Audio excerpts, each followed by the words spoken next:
So today guys, I'm going to show you how to make a hole in the bedrock just like you see here, meaning you'll be able to get from the nether roof down to the normal nether using just a ladder and a trapdoor as you see here, or you can do what I've done and set yourself up a nether portal on top here as well.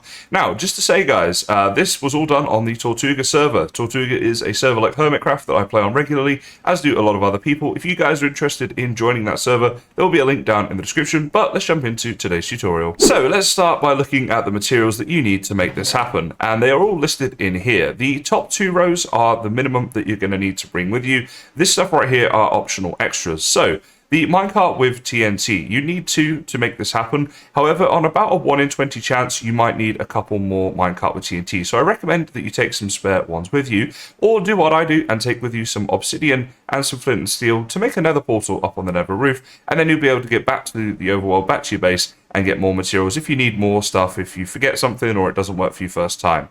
I also recommend that you take with you some trapdoors and ladders and things like that, because once you made your hole in the bedrock, this will be your way of getting to and from very easily next time, or unless you want to use the portal, so it's kind of up to you. You will also need to take with you one daylight detector and some ender pearls. This is going to be how you get onto the nether roof in the first place in order to break that bedrock. This is very easy to do and I show you it in the video. Just make sure you bring the stuff with you. So the first thing to do is find a spot like this in the nether, and if I press F3 you can see my Y coordinate is at 125.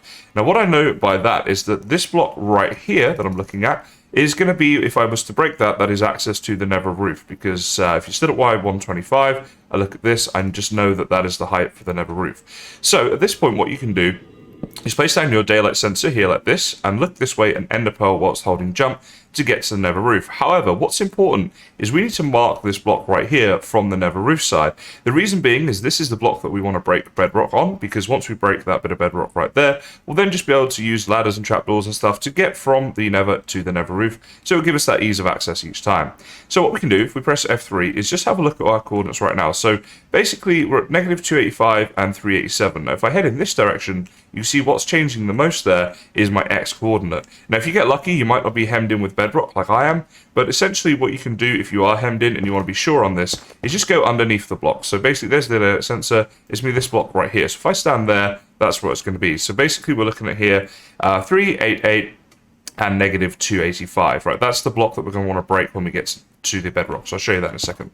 So we come back up here like this, and here we go, we look here, hold the jump button, what's ender pearling, and boom, there we go. So right now, 388, 285, that is the block that we're on, right? 388, -285. So I know that the block underneath here is the one that I'm going to want to break in a second in order to get the access to and from the nether roof. So with the block that we want to break nicely marked, what we're going to do is place a sticky piston down like this, facing in this way, and a normal piston like this, facing in that way. And at this point, you can actually get rid of this block if you like.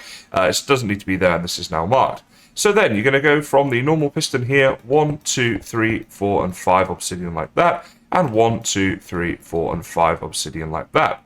In front of this block right here, you place your activator rail with your minecart with TNT, and behind it you're going to place a lever like that right there.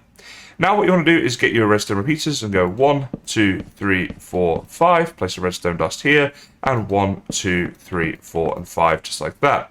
Now each of these repeaters needs to be set to the maximum number of ticks. So the way you do that is by right clicking each of them 3 times. Of course, if this is done, you'll see that the redstone repeater bit there is fully extended, right? So it's like as far away from the other bit as it can be, and it will look just like that.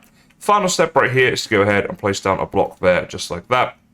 And then you also want to run back over here, and we're going to flip the lever. And when we do that, we're going to try and blow the head off of the piston. So let's see if this works. Now, this is why you sometimes need more than the 2 TNT minecarts, because sometimes this timing doesn't quite work, particularly on a server. But we're on a server, and it worked for us, so that is good news.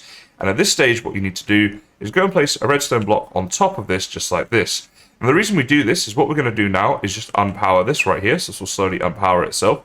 And when we do that, if we didn't have the redstone block on top, essentially this is going to update. And when it does, Minecraft does not like pistons without heads, and it will destroy them, meaning that this system will not work. Okay, so the next thing, behind this cobble right here, place a redstone dust here, and another one here like this. Get our second TNT minecart, place it on here. Make sure all this is powered off, it should all be fine. Okay, good. And then we're going to flick the lever and try this again. And this time we're trying to blow the head off of the sticky piston. So let's see if this works, and boom, it did. Great. So it worked first time for us. In my experience, it normally works first time, but yeah, you want to bring some spare TNT minecarts just in case. So that worked, which means that all we need to do now is place a redstone block back on top of the sticky piston here, and then we can go ahead and unpower this. And it's the same reason. We don't want it to update and destroy the headless piston.